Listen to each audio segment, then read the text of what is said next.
La France rouvre progressivement au tourisme. Des Français du Canada reprennent donc espoir de passer leurs vacances dans leur pays d'origine. Moi, je désire revenir en France 2 fois par an. C'est pour fêter mes 35 ans avec tous mes copains d'enfance. Et voilà, ça ne se reproduira pas non plus. On part tous les trois, donc mon époux, notre enfant de 2 ans et demi et moi-même. Et puis d'ici là, il y en aura un deuxième enfant. Avec la propagation du nouveau coronavirus, de nombreuses compagnies aériennes ont annulé leurs vols. On a pris notre billet, donc c'était fin mars, si je ne me trompe pas, et on a aujourd'hui, 2 juillet, on n'a toujours pas été remboursé. Le risque, c'est que je rachète un billet et qu'il soit annulé dans les semaines à venir ou les jours à venir, et que je me retrouve avec 2 remboursements en attente. Même avec un billet en poche, il faut se préparer à passer plusieurs heures dans un avion en respectant la distanciation physique.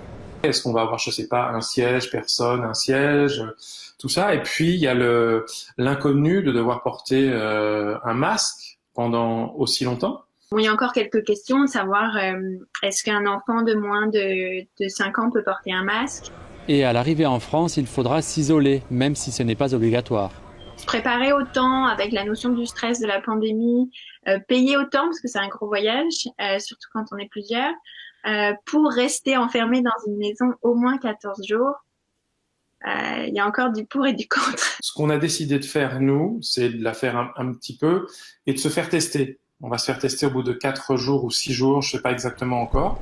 Et attention à ne pas attraper le nouveau coronavirus en France. Partir, oui c'est bien, mais si les assurances ne couvrent pas les hospitalisations, par exemple, dues à la maladie de la Covid-19, alors qu'est-ce qu'on fait ? Enfin, de retour au Canada, un isolement de 14 jours est obligatoire. Donc c'est vrai qu'avec un petit garçon de 10 ans, même si on a une grande terrasse, ça va être un petit peu sportif quand même. Alors beaucoup attendent la dernière minute pour décider s'ils partent. S'il y a à nouveau une pandémie, eh bien, ça sera reparti pour le printemps prochain. Ici Adrien Blanc, Radio-Canada, Victoria.